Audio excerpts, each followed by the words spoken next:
FY24 में fiscal deficit का target 5.9% के आसपास ही बना रहेगा। याद रहे, हम चुनावी साल में अब उतर चुके हैं और इसके बावजूद सरकार फिस्कल डेफिसिट के मोर्चे पर कोई भी ढील देने के मूड में नहीं है। क्या टारगेट्स हैं और अगर रकम की ज़रूरत होगी तो वो कहाँ से आएगी? लक्ष्मण रॉय हमारे साथ है। लक्ष्मण, ये एक फिस्कल प्रूडेंस पर सरकार का क्लियरली फोकस है और इलेक्शन ईयर में भी बरकरार रहेगा। बिल्कुल, सबसे बड़ी बात यही है, क्योंकि जो बजट होता है तो सबकी निगाहें इस बात पर टिकी रहती है कि फिस्कल डेफिसिट का सरकार क्या टारगेट दे रही है। और जब चुनावी साल में सरकार जा रही होती है तो आमतौर पर फिस्कल डेफिसिट को थोड़ी सी अनदेखी की जाती है। लेकिन जो मुझे वित्त मंत्रालय के सूत्रों से जानकारी मिली है उसके मुताबिक सरकार इस अंतरिम बजट में भी फिस्कल प्रूडेंस पे काफ़ी ज़्यादा जोर देगी।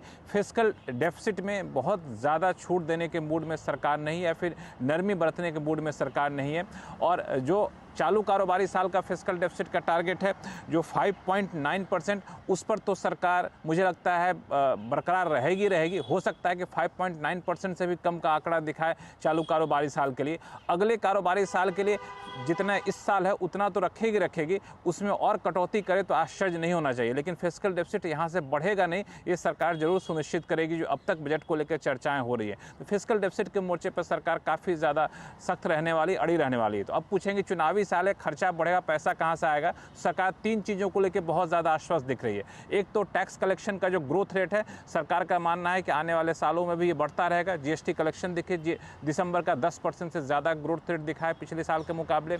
दूसरा, जो नॉन टैक्स रेवेन्यू वो भी सरकार को अच्छा खासा मिल रहा है। सप्लीमेंट्री डिमांड में हमने देखा कि 1,26,000 करोड़ रुपए के आसपास की ज़रूरत थी, इसमें से 71,000 करोड़ रुपए सरकार ने बचत करके जुटा लिए। तो सरकार को इस एंगल से भी बहुत ज़्यादा पैसा आने की संभावना दिख रही है। तीसरा, सरकारी कंपनी हो, सरकारी बैंक हो, उनकी हालत लगातार सुधर रही है, तो वो भी सरकार के लिए फ़ायदेमंद होता है। उनके डिविडेंड आते हैं, उनके पैसे आते हैं। तो इन तीन वजह से सरकार बहुत ज़्यादा आश्वस्त दिख रही है। और चौथा, एक ग्रोथ भी है।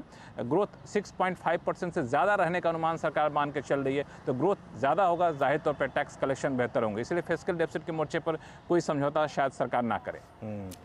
लक्ष्मण जी, व्यू काफ़ी अच्छा लगा।